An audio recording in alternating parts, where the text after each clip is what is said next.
Booker T. Washington and W.E.B. Du Bois.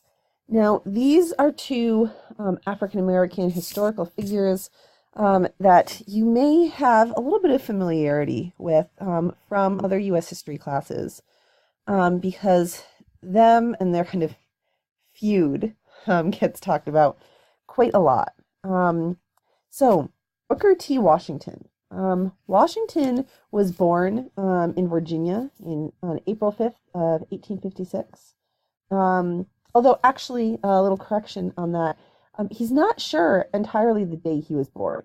That is the birth date that he chose to use.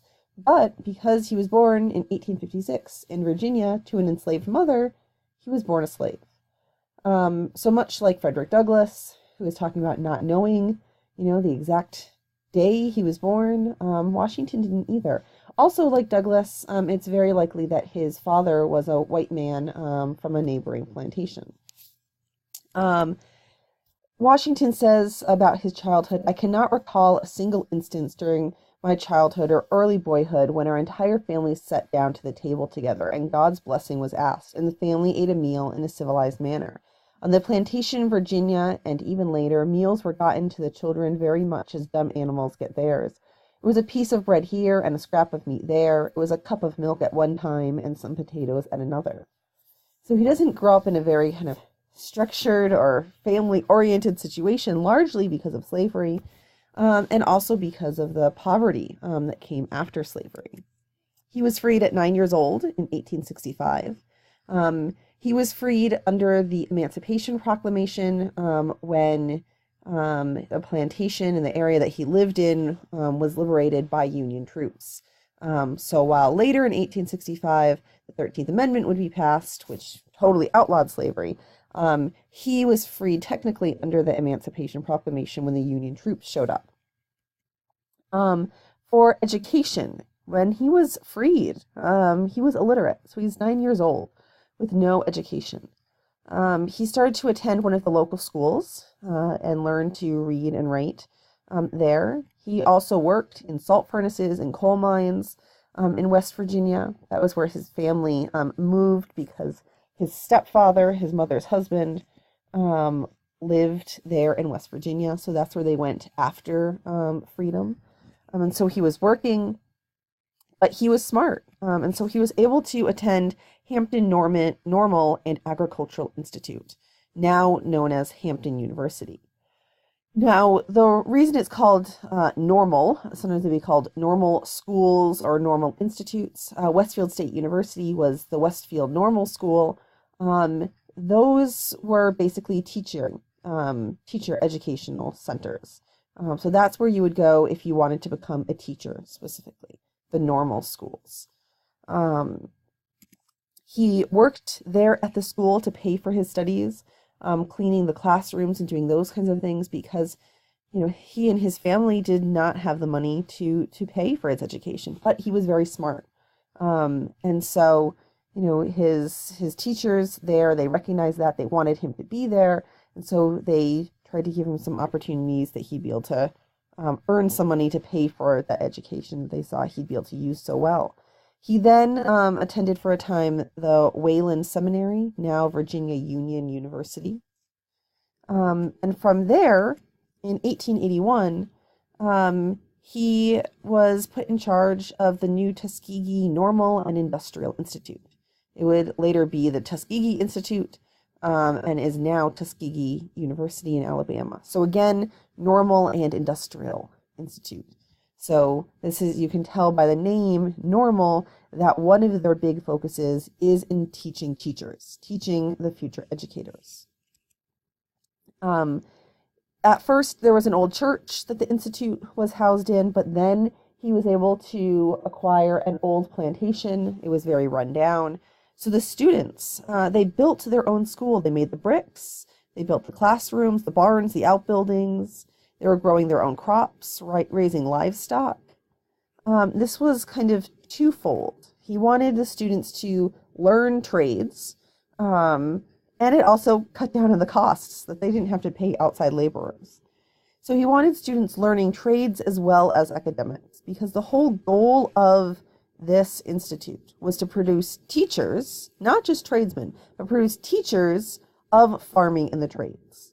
So he wanted to teach people how to then be able to go out and teach others within the Black community. He said, sure, I can teach, this one class of people how to make bricks, but if I teach them how to teach others to make bricks, they can then go back to their own home communities or other communities and pass on their knowledge about how to make bricks, how to build things, agricultural techniques, those kinds of crafts and trades that would allow Black communities to grow, to strengthen themselves, and be able to get them good jobs, or be able to build their own farms and those kinds of things.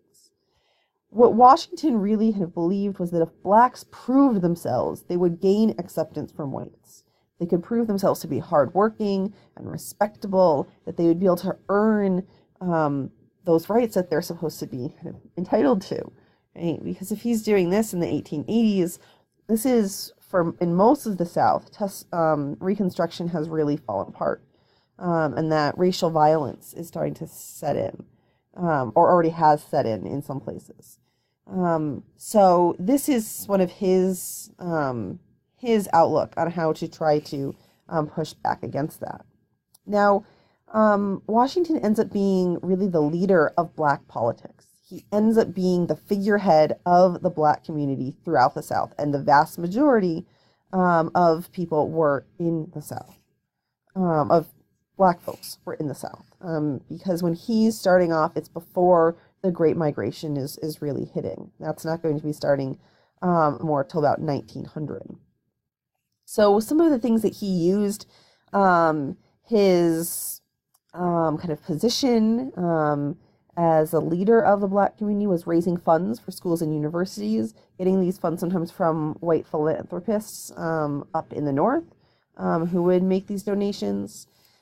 He ends up being so important that in 1901, President Roosevelt actually invites him to dine with Roosevelt and his family in the White House. This is something that had never happened, right, for an African American to go to the White House and eat with the first family. African Americans had met with the president. Lincoln met with Frederick Douglass and other Black abolitionists. But this isn't just a meeting, this is eating dinner, right? And you can meet with someone who is maybe your lesser, but if you sit down to a dinner table with someone, that is an assumption of some level of equality. So you can imagine that a lot of people were not happy with this. The governor of Mississippi, James K. Vardaman, said that the White House was, and this is after Washington's visit there, that he had left the White House so saturated with the odor of the N-word that the rats had taken refuge in the stable. He says, I am just as much opposed to Booker T. Washington as a voter as I am to any cocoa nut-headed, chocolate-colored, typical little coon who blacks my shoes every morning. Neither is fit to perform the supreme function of citizenship. So, you can see that some people are really unhappy with Roosevelt sitting down to dinner with Washington. We also have the Senator Benjamin Tillman from South Carolina. He says the action of President Roosevelt in entertaining that N-word will necessitate our killing 1,000 blacks in the South before they will learn their place again. And this idea that Washington is stepping so far above his place that they would have to kill 1,000 black people to reinforce and reinstate the white supremacy as it should be in Senator Benjamin Tillman's eyes. And notice, these are not just random people. This is the governor of Mississippi. This is a senator from South Carolina. These are important elected officials, and this is their view on those black folks that are supposed to be their constituents, are supposed to be the people that they are, governing over and taking care of. Roosevelt faced so much backlash that while typically Teddy Roosevelt is very well known for being stubborn and kind of doing what he wants, but in this case, he backed down. He never invited Washington to dine with him again or any other African Americans. Now, Washington is faced with quite a lot of criticisms. I think somewhat unfairly so, which is one of the reasons why I'm having you guys read an article that kind of revisits him to some degree, because I think that he has been somewhat unfairly treated. He gave this speech that we often refer to as the Atlanta Compromise. It was the Atlanta Address, but critics ended up labeling it the Atlanta Compromise. So it was at the Cotton States and International Exposition in 1895. And I'm having you actually read this whole speech. But one of the kind of key points that people is often quoted is when Washington says, in all things that are purely social, we can be as separate as the fingers, right? Talking about blacks and whites in the South. In all things purely social, we can be as separate as the fingers. So that means, Jim Crow and segregation, that they're going to have the whole separate but equal thing going on. Yet one as the hand in all things essential to mutual progress. So like a hand, you have the separate fingers, but those fingers all work together, right, for kind of the betterment of the South. So we can have this Jim Crow, we can have this segregation, and yet we can also be working together. He's trying to say, remember, white people in the South, black people are useful to you. Stop killing us, basically, is his kind of argument here. And so he ends up getting labeled as very much as an accommodationist. He's kind of bowing to whites, that he's accepting the second-class citizenship role, and a lot of people not being happy with that. What a lot of people don't know, also there were some of the criticisms that he held so much control, political control over the black community, in terms of basically if he kind of disapproved of something or someone's ideas, they would get shut down. So he was seen as being a little bit of a tyrant in some ways. But what a lot of people don't know is that secretly he was supporting court challenges to segregation, restrictions on voter registration, right? So he's supporting these court challenges that are trying to actually get rid of the segregation, that are trying to get rid of these restrictions on black voters. He was doing stuff that was trying to end lynching. He's just doing it behind the scenes. Now, does that kind of justify his more accommodationist speaking in public? That, that's a whole debate. But, he also is a black man in the South who is seeing how dangerous and violent and just the racial terror there. And this is what he thinks is the way to try to save black lives. And maybe it isn't as kind of strong as saying, how dare you treat us this way, we don't deserve equality. But I think in his mind, if it saves black lives, it's worth it, because black people are being killed.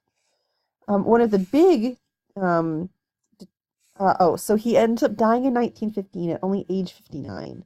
So he has a relatively short life. He dies from heart failure. A lot of people believe it's from overwork. He got just a few hours of sleep every night. He worked nonstop. He was extremely dedicated to Tuskegee Institute, where he was the leader for all the way up until he died, to these different speeches and talks that he'd give, and traveling around the country and throughout the South. So he was very dedicated to trying to, help the African American community. Now, one of his big detractors is W.E.B. Du Bois. His full name, William Edward Burgart Du Bois, but usually W.E.B. Du Bois. Now, Du Bois is actually the namesake for my graduate studies program up at UMass, and the name of the library, the Du Bois Library up there. So he is also a very famous figure. He was actually born here in Massachusetts, February 23rd, 1868. I'm in Great Barrington, Massachusetts.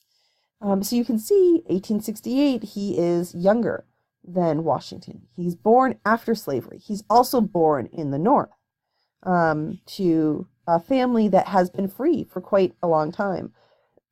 His maternal side had become free sometime during the American Revolution, likely for service in the American Revolution.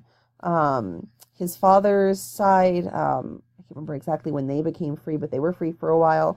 He also claimed Elizabeth Freeman, if you remember her.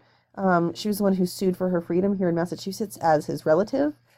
He believed that one of his like great grandfather married her, and he was a direct descendant. But Elizabeth Freeman was 20 years older than that grandfather. What is more likely is that Elizabeth Freeman's daughter married his great grandfather, and that she was his step great grandmother. So not a direct descendant, but that she's kind of back there in the family tree. And you can see that he has this interest in kind of history and his roots and those kind of connections. And this will kind of come forward later in some of the things he's doing. Now, Du Bois, there was a Black community in Great Barrington, but it was a very small Black community. And the local school was integrated. So he was going to school and playing with little white children. And he did face some discrimination and racism, but on the whole, he was treated much like a kind of another, young child. And this is something that we see very commonly, particularly in areas where you don't have large Black populations. Remember, we were talking about how the Great Migration ends up leading to more racial violence in the North because as you have this larger Black population, the Northern whites are having to actually pay attention to them, right? Du Bois can seem like a kind of an interesting kind of quirk of, oh, there's this, this Black kid at the school. There's not that many Black kids there, and he's very smart, and that's kind of interesting. But once you get large numbers of Black kids in the schools, then it starts to be, oh, maybe they are somehow, influencing the quality of the education or things like that. So he's able to grow up relatively free of racism in some ways. I mean, he is dealing with racism. But it is not as violent or dangerous or obvious, right? He's able to go to school with little white kids. He graduates from the Great Barrington High School, Searles High School, and he is such a talented student that the First Congregational Church of Great Barrington actually raised money for his tuition to attend college. They saw him as such a promising young person. Now, some of that might be, I don't know, it's hard to say if this is the same kind of response that a young, promising kind of white student would have gotten, or if it was from this somewhat more kind of, I don't know, kind of benevolent racism of, oh, the young black student is doing so well, and so we want him to go help his race in this kind of almost missionary type kind of idea of we're helping the lesser, the lesser people. Did they really, feel that he was just as brilliant as any other white student? I don't know. He attended Fisk University, which is a historically Black college in Nashville, Tennessee, from 1885 to 1888. And his experiences there were the first time he's encountering Southern racism, Jim Crow, segregation, lynching. That's the first time he's seeing all of that, really firsthand. I mean, he has a little bit of an awareness, but it is drastically different from his experiences in Great Barrington, Massachusetts. He then attends Harvard from 1888 to 1890.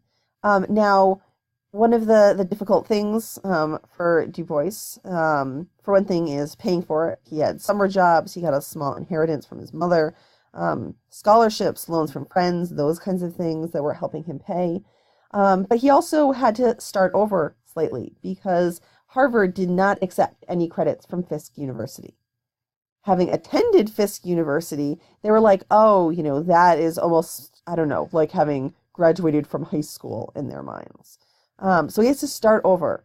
But he gets his second bachelor's degree cum laude. This is the first time Harvard had ever awarded a second bachelor's degree to someone cum laude. So he was obviously very brilliant, and he does it in 2 years. So he's able to push through that very kind of quickly because he already had a whole, undergrad experience and a bachelor's from Fisk University. Harvard just felt that they were far too good for Fisk University, and they wouldn't accept any of the credits. From there, he stayed at Harvard, this time in the sociology school. And he actually received a scholarship to do that. Then in 1892, he received a fellowship for the John F. Slatter Fund for the Education of Freemen, and he went to study in the University of Berlin. So he spent some time in Europe, and that was where he really kind of came of age intellectually, shall we say. His experiences there was the lack of racism. That, people, now that's not to say that Germany wasn't racist. Germany was doing all sorts of awful stuff in the Congo, and, would then, in a few decades, go on to have the Nazis and the whole stuff about the Aryan race. So it's not that Germany didn't have any racism, but it wasn't it wasn't as strong. It wasn't quite the same, especially as racism in the South, because there were so few black folks in Germany. There were black people in Germany, just not any kind of a large population. So again, Du Bois ends up coming across as kind of a curiosity, something that's interesting and different.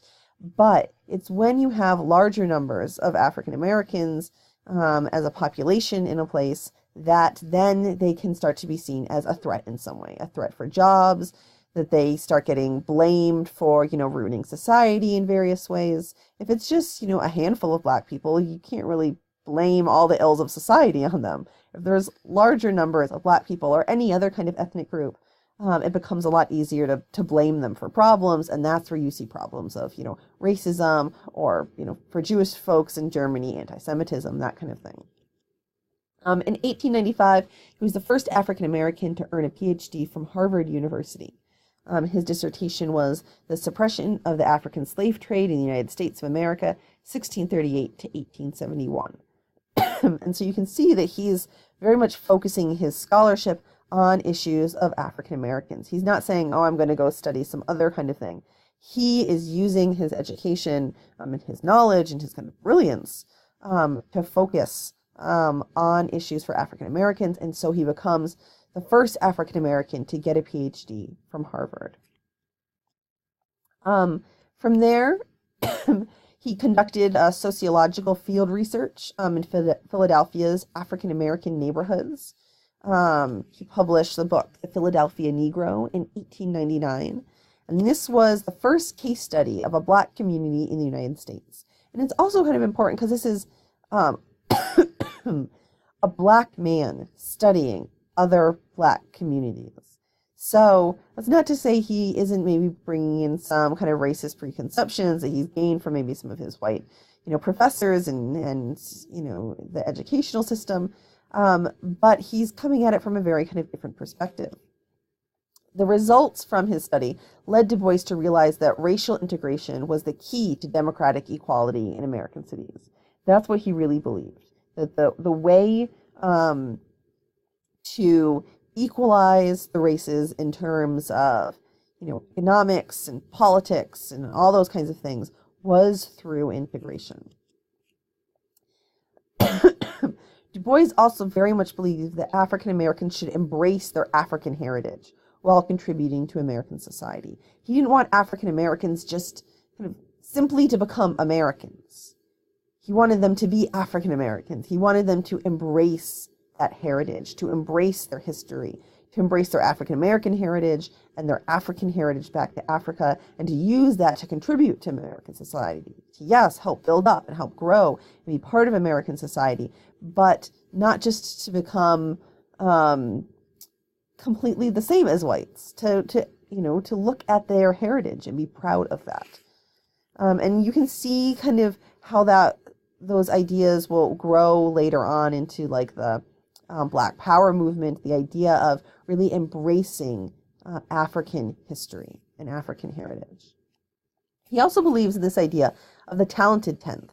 Basically, there's this top 10 kind of percent, the top tenth of the society. Those are the elites of a nation, and that they are critical to the achievements of culture and progress. He believes this is true for any people, not just for African Americans, for whites, for any nation, any group of people. There's this talented tenth, this kind of exceptionally smart, brilliant, genius top tenth, and that they're the ones who really push forward achievements in culture and progress and grow a nation. He does have some pretty disparaging kind of views about the underclass. He does grow up kind of privileged. He's a black man in America, but he has a degree of privilege that a lot of African Americans don't. That he grows up in the North. He grows up in this small community in which he's very kind of protected from a lot of racism. He gets to go to an integrated school.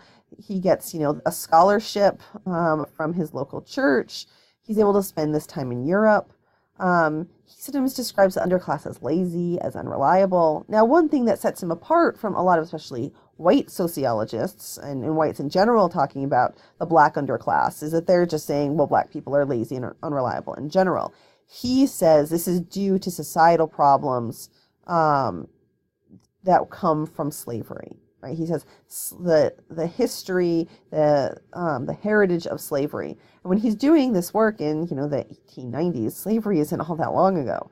He's saying that impacts of slavery are what have really hurt the underclass. But he still kind of sometimes has this idea that the talented tenth are kind of better. They should be listened to more than those underclass folks. That they're somehow a little bit more deserving. That's one of the things with Du Bois that we can see as being kind of problematic. Whereas Booker T. Washington is very much more a man of the people. He comes up from that underclass, right? I mean, his Booker T. Washington even writes an autobiography called Up from Slavery. So that's one of the places we start to see some of this clash, I think, with Du Bois and Booker T. Washington. Organizations. Du Bois ends up being kind of at the head of a number of organizations. One is the 1905 Niagara Movement. They name themselves the Niagara Movement after Niagara Falls. They want to be this powerful kind of force, almost elemental force for change. One of the things is that they're opposing the Atlanta Compromise, saying we are not compromising, we're not giving in to the segregation. We want blacks to be granted full suffrage. I mean, they're supposed to have suffrage, right, because of the 15th Amendment, but that's not happening. They want equal treatment for all American citizens, black and white. They want equal economic opportunities for blacks and decent jobs. The Niagara Movement only really lasts till 1907, has some internal fractures, and it's hard to kind of get off the ground because they're very openly opposing to Booker T. Washington, and Booker T. Washington has a little bit of a stranglehold in some ways on the kind of black community. Then we have the NAACP, right, which you should all be familiar with, the National Association for the Advancement of Colored People, formed in 1910. This is an organization that still exists, still very much around. Du Bois is the one who suggested the word colored rather than black. He thought it would include dark-skinned people everywhere. You can see that he very much has this idea of, the broader kind of people of color. That is what he's really kind of looking at. He'll later on start the Pan-Africa conference and the Pan-Africa movement, that he's wanting to make these connections between African Americans and Africa, not just in terms of history and heritage, but actual people in Africa. He actually will end his life in Africa. That is where he will die. So that again is that we are kind of seeing this early stages of a kind of Black Power movement in some ways. He also writes The Crisis, which is a magazine published by the NAACP, in which they address all sorts of issues of racism in the United States, of lynching, and Du Bois is the editor of that and writing quite a lot of editorials and doing a lot there. Du Bois would end up living until 1963, I believe. 1963 when he dies in Ghana. So his life spans quite a lot of time, right? I mean, it's spanning the period from Reconstruction up to civil rights. He's a bit more pessimistic in his old age because he had had this hope that his academic work, his sociological research, would be able to be used to show the ridiculous of racism, would be able to use to disprove the racism of whites. And while he's doing that work, he's realizing, no, I can put as many facts in front of these people as I can, but they won't listen. There's a case where he hears about this black man that's been taken is going to be lynched, and he spends the evening writing out this whole, editorial, and he goes to take it to the local newspaper to have it printed, and he's walking down the street, and in one of the windows, I think it's of a butcher's place, are the knuckle bones of the man who was lynched the night before. And that has a big impact on him. He's saying, what am I doing writing this scathing, editorial about, kind of this opinion piece about how awful lynching is, when they're just going to blatantly display the knuckle bones of someone in their shop window? How do you deal with that? How do you try to face that? How do you try to use logic and academics and information and well-reasoned arguments against that? So, he has to deal with some of those things. And he is, as I said, very scathing of Booker T. Washington. So now that I've given you guys the background about all of this, I'm going to have you guys reading the Atlanta Compromise. Right, so this is that speech by Booker T. Washington. You can make your own kind of opinions on what you think about what he has to say. I'm having you read this chapter from The Souls of Black Folk, a very famous work published by W.E.B. Du Bois. It's called Of Mr. Booker T. Washington and Others. And this chapter is Du Bois being somewhat kind of scathing against Booker T. Washington and very much criticizing what he has to do. So I want you guys to be kind of thinking, now that you know some of their backgrounds, what you think. I think it is very important that, Washington grew up with that violence, whereas Du Bois didn't. And so I think it's one of the reasons why Washington is a bit more conciliationist, a little bit more like, let's compromise, while Du Bois is like, no, we need to stick to our principles. And Washington's like, well, that's what gets you killed. I have a fairly kind of funny little poem here. It was published in, I think, like 69. Does it have the date? 1969. That's a little bit making fun of this whole, thing back and forth. W.E.B. keeping saying, I don't agree. It ends with, it seems to me, said Booker T. I don't agree, said W.E.B. They just can't agree. They're both trying to do the same thing. They both have the same goal, which is helping Black folks, helping them better their lives.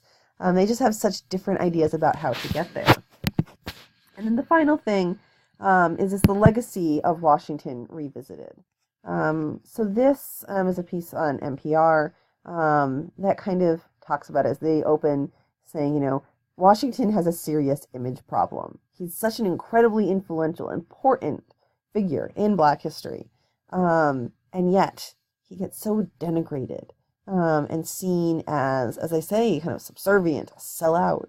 But I think that that's unfair, even if I tend to lean more in the Du Bois direction than Washington. I think Washington shouldn't be quite so kind of attacked. But you can look at all this stuff yourself and kind of come to your own conclusions about maybe who was right and who was wrong, or were they both kind of right? Should they have just worked together, teamwork? And maybe things would have worked out even better.